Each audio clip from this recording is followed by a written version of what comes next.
Boa tarde a todos. Obrigado aí pelo convite, obrigado à banca aí pela participação.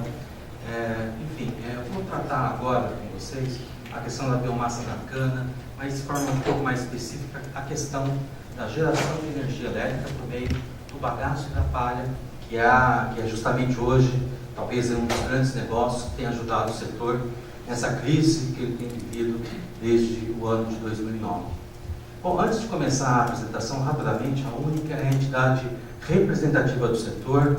Em termos de produção, nossas 130 associadas representam um pouco mais do que 50% do etanol produzido no Brasil, 60% do açúcar produzido no Brasil. Em termos de energia elétrica ofertada à rede, nossas associadas representam 70% de tudo que é ofertado para o Sistema Interligado Nacional.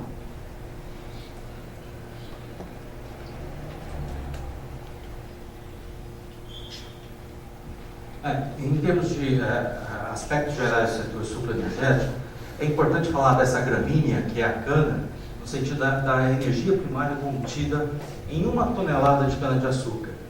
Tem sido um grande esforço dos centros de pesquisa em tentar fazer o aproveitamento econômico dessa grande fonte primária de energia que é a cana. Se a gente pegar e dividir em 1/3, nós temos 1/3 que é o caldo da cana, 1/3 que é o bagaço. Cada tonelada de cana nós temos 270 quilos de bagaço aproximadamente. E em termos de palha, o outro terço, 165 quilos de palhada, palhas, folhas e pontas que nós temos em cada tonelada de cana. Se eu transformar cada um desse terço em quilocal, nós vamos verificar o seguinte, que o que nós aproveitamos hoje de forma intensiva, que é o caldo da cana, do qual nós aproveitamos cada tonelada de cana, me dá 608 mil quilocal, o que dá aí para a região Centro-Sul, na última safra, a região Centro-Sul, que representa 90% da cana moída no país, que foi em média 43 litros de etanol por tonelada de cana, em termos de açúcar, 57 quilos por tonelada de cana. Mas temos um outro terço, que é o bagaço, que nós estamos aproveitando muito para o alto consumo e desde 1987 também gerando excedentes para a rede. Esse 1/3 do bagaço, 270 quilos por tonelada de cana, me dá quase que o mesmo equivalente do caldo de cana em quilocal. E a palhada também, 512 mil quilocal, quase que o mesmo equivalente em termos de caldo de cana. Se juntar tudo, transformar tudo em quilocal e comparar com um barril de petróleo, cada tonelada de cana tem 1,2 barril de petróleo. Se a gente pega a safra passada, que foi de 600 milhões de toneladas de cana moída, processada no Centro-Sul, me dá aproximadamente quase 2 milhões de barris de petróleo dia, o que dá 7 vezes a produção do pré-sal do ano passado. Hoje daria um pouco menos, porque o pré-sal está um pouco mais de 500 mil barris de petróleo dia. Mas só para mostrar a importância que tem a energia primária da cana-de-açúcar e dos centros de pesquisa em tentar aproveitar o uso econômico esse baita potencial de energia primária que tem a cana-de-açúcar.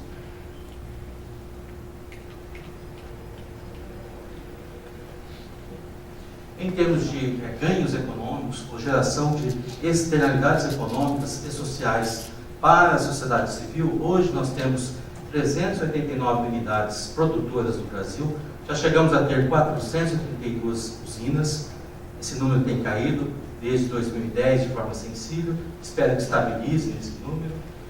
70 mil fornecedores de cana-de-açúcar, mais de 1 milhão de empregos formais diretos que esse setor gera.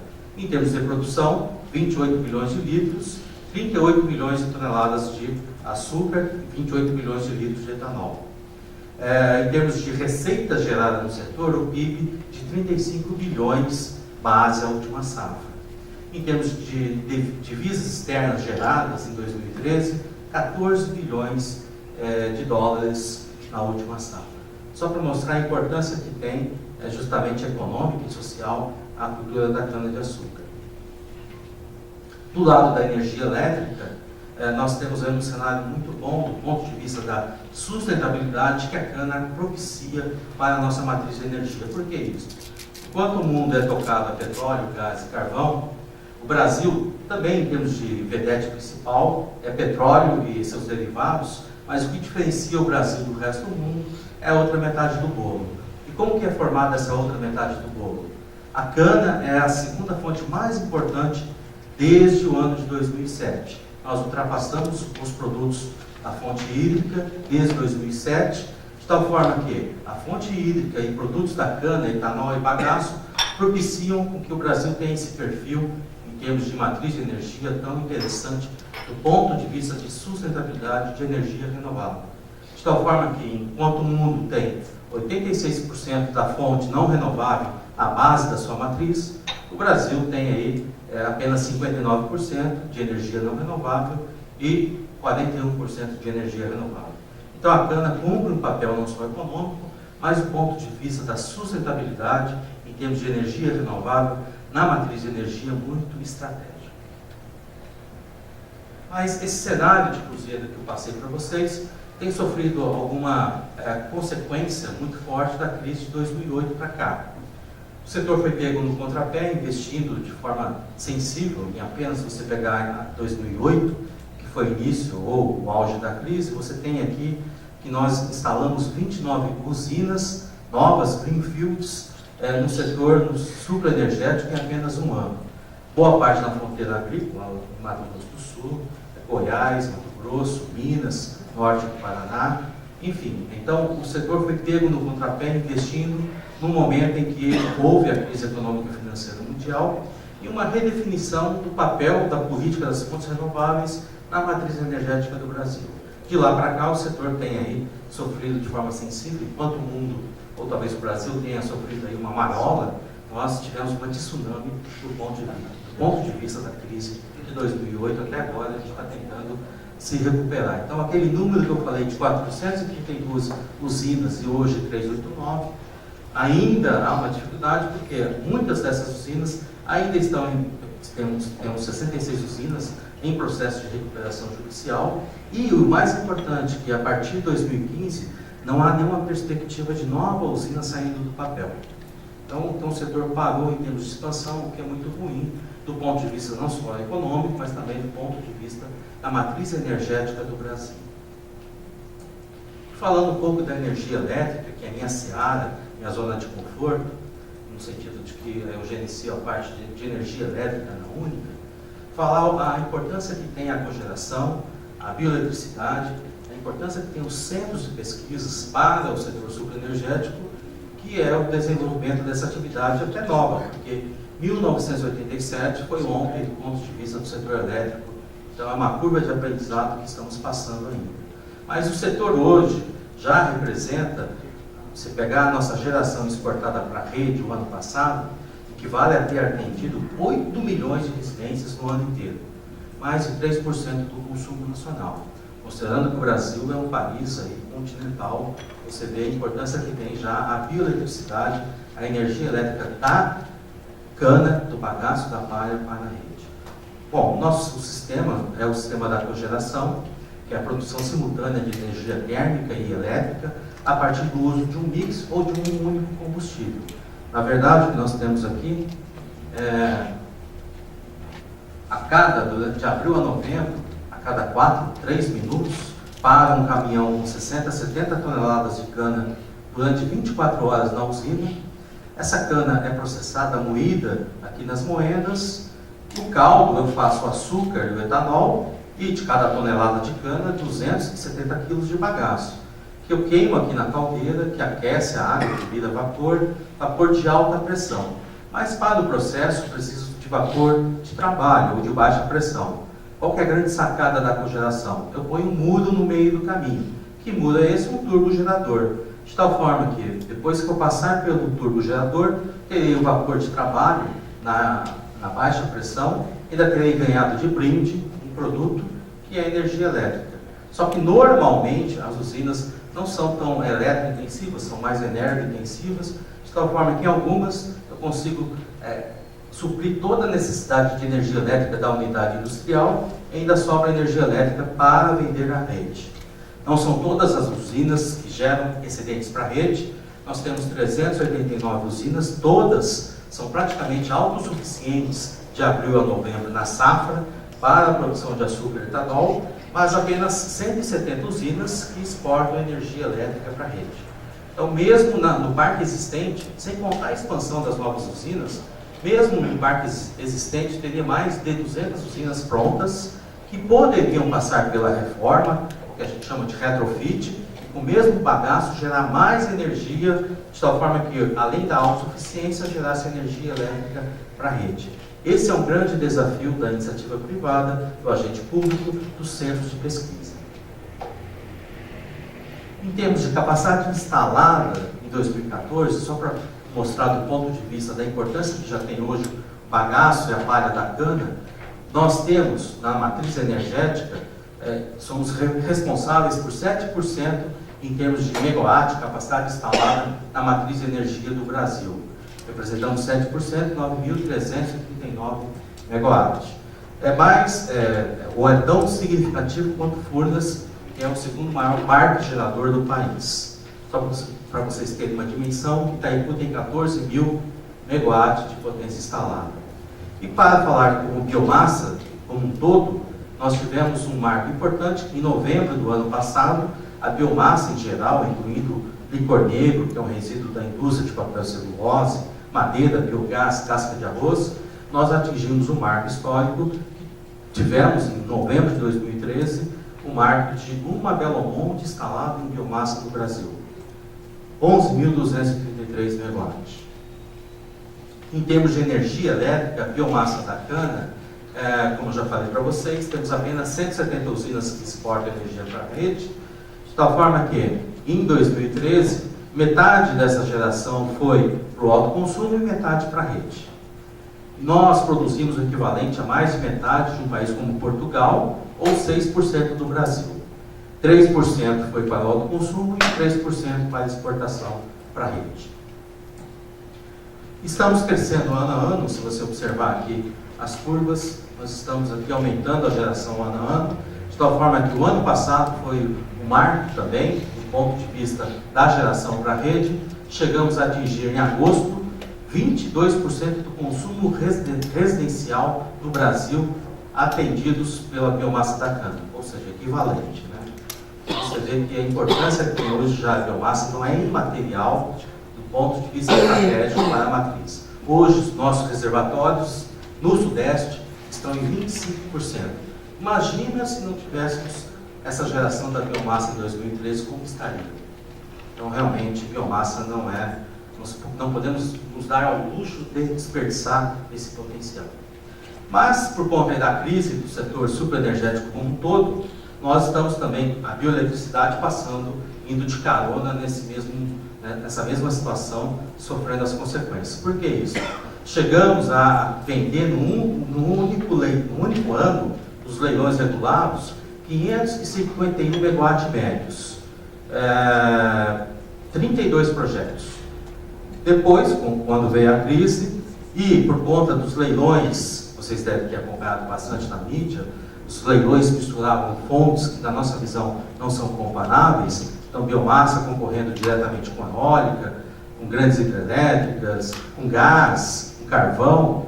Aconteceu isso aqui, fomos deslocados, foi um problema não só para a biomassa, mas para as demais fontes, principalmente pelas eólicas e as grandes hidrelétricas. De tal forma que você pega Sertãozinho, Piracicaba, construiu um parque industrial 100% tupiniquim para atender uma demanda desse tipo. Depois, estamos vivenciando esse nível. Então, há necessidade de você tentar preservar esse parque industrial, porque, do nosso ponto de vista, o governo não está conseguindo dar os sinais adequados para que isso aconteça. Você tem como consequência despencou o financiamento do BNDES para a cogeração. Então, um setor que estava aquecido em 2008 acabou quase que sumindo aqui do ponto de vista do portfólio do BNDES. Bom, mas por que eu entendo que temos que continuar a contratar a biomassa para a matriz de energia elétrica do país? Porque temos potencial. Se você pegar dados do próprio governo, da empresa de pesquisa energética, hoje nós estamos aqui vendendo para a rede 1.720 megawatts médios, ou 1,72 gigawatts médios. Mas temos um potencial para chegar com bagaço e palha até 2022 em algo como 5 usinas Belo Monte ou 2 em Itaipu, supondo que a gente chegue também a moer 1 bilhão de toneladas de cana até 2022. É um cenário de cruzeiro? É, mas mostra aí, pelo próprio governo, o papel que pode ter não só o etanol, mas também a bioeletricidade para a matriz de energia do país. E há espaço para todo mundo. O Brasil, até 2022, a cada 2 anos, tem que acrescentar uma Itaipu no sistema. É um esforço monumental que a sociedade civil tem que fazer. Então, 6.300 megawatts todo ano, há espaço para eólica, solar, resíduos sólidos urbanos. Se quiser colocar carvão, tem espaço também. Discuta com a sociedade a questão da sustentabilidade, até para carvão tem espaço. Então, não há, porque não temos um refinamento no planejamento energético, com uma política setorial de longo prazo adequada para o setor sucroenergético. Do ponto de vista do etanol, é algo semelhante. O próprio governo estima que até 2022 eu vou ter que ter quase 40 novas usinas saindo do papel para atender a demanda existente. Então, supondo ou admitindo que em 2015, 2016 não há nenhuma previsão de novas usinas saindo do papel, pelo total desestímulo ao setor sucroenergético, isso aqui virou uma peça de ficção. Então, isso aqui tem que ser feito de forma emergencial, definindo o papel do sucroenergético, não só do etanol, mas da bioeletricidade na matriz de energia do Brasil, para que isso aqui saia do papel de forma efetiva. Bom, fechando o último slide, dentro do meu tempo, o papel dos centros de pesquisa para a biomassa da cana. Bem, aqui vai muito do conceito já expressado de biorefinaria. Nós temos que chegar como um todo o setor sucroenergético, desde a área agrícola até a exportação da energia elétrica. Na área agrícola, temos a importância que tem aí os centros de pesquisa em nos ajudar em questões como a mecanização na colheita e plantio da cana. Pegar São Paulo, estamos com mais de 80% da cana mecanizada, colheita de forma mecanizada, então é um esforço que nós estamos fazendo há muito tempo, de tal forma que os centros de pesquisa podem ajudar bastante nessa questão. Há novas variedades com cana de energia, você, em detrimento à geração de açúcar, gerar mais fibra, uma cana com mais fibra para a geração de etanol de segunda geração e de energia elétrica, uma grande frente de pesquisa. A questão de outras culturas, como sorgo sacarino, que você pode plantar em março, por exemplo, antecipando um pouco a moagem, também é uma frente de pesquisa importante. E ganhos em produtividade agrícola. Cada vez mais aumentar a tonelada de cana por hectare. Por isso a importância do lado da agricultura, dos centros de pesquisas na área agrícola, pensar nessas questões.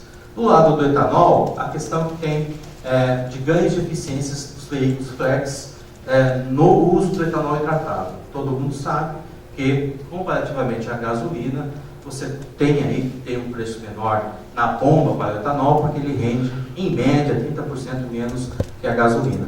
Mas há condições tecnológicas de você melhorar o desempenho aí dos veículos flex no uso do etanol. É uma frente muito importante que está sendo cada vez mais trabalhada pelos centros de pesquisa. Novos usos para o etanol da cana, já mencionado aqui, a química verde, diesel de cana, iniciativas para a produção de etanol 2G e 3G no Brasil. 2G, a produção do etanol a partir da biomassa, quebrando a celulose, bagaço e palha. Não necessariamente só bagaço, pode ser a palha, mas também não só do setor sucroenergético, pode ser qualquer outra biomassa que tenha celulose. E 3G, principalmente a partir de microalgas, já que no setor eu tenho a vinhaça e o CO2, que são insumos do processo do etanol 3G no Brasil. Do lado da energia elétrica, algo muito significativo que aconteceu agora, em janeiro e fevereiro, que foi a geração na entre-safra.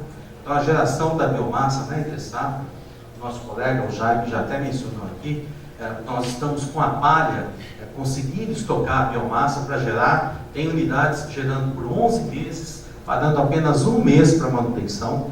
Está matando o pessoal da manutenção, da indústria, mas efetivamente, como o preço spot, o PLD, está muito alto, o pessoal está esticando a geração de fevereiro a dezembro direto, tá quase como se fosse uma térmica convencional. Aumento da eficiência na geração de eletricidade, quilowatt-hora por tonelada de cana. Na média de São Paulo, dá 25 kWh por tonelada de cana. Hoje, facilmente, podemos, com a tecnologia existente, chegar a 70, 80, 90 kWh por tonelada de cana. Com o mesmo bagaço, gerar mais energia elétrica. Aumento do aproveitamento da palha e do biogás da vinhaça. A palha tem um poder calorífico quase duas vezes o do bagaço. E o biogás da vinhaça, já foi mencionado pela professora Suani, não só para a geração de energia elétrica, mas também o biometano. Também tem uma demanda importante no estado de São Paulo. E aproveitamento de outras biomassas. Tivemos associados que até em janeiro, fevereiro, com o PLD lá em R$ 822 por megawatt-hora, fechou contratos com prefeituras para recolher poda de árvore, resto de poda de árvore, para queimar nas caldeiras. Por quê? Porque efetivamente nós temos essa tecnologia de poder queimar não só bagaço e palha, mas também outras biomassas nas caldeiras. Enfim, a importância que tem centros de pesquisas públicos e privados para contribuir, para dar uma sinalização da importância que tem a biomassa, não só de cana, e em geral, é um setor às vezes negligenciado do ponto de vista de política setorial, política industrial. Então é importante o centro de pesquisa ser parceiro, e certamente tem sido nos últimos anos, que faz com que o etanol da cana e a biomassa, a bioeletricidade, sejam cases exemplares do ponto de vista de energia, de solução energética para o Brasil. Bom, basicamente é isso que eu queria falar, dentro do tempo. Muito obrigado pela atenção.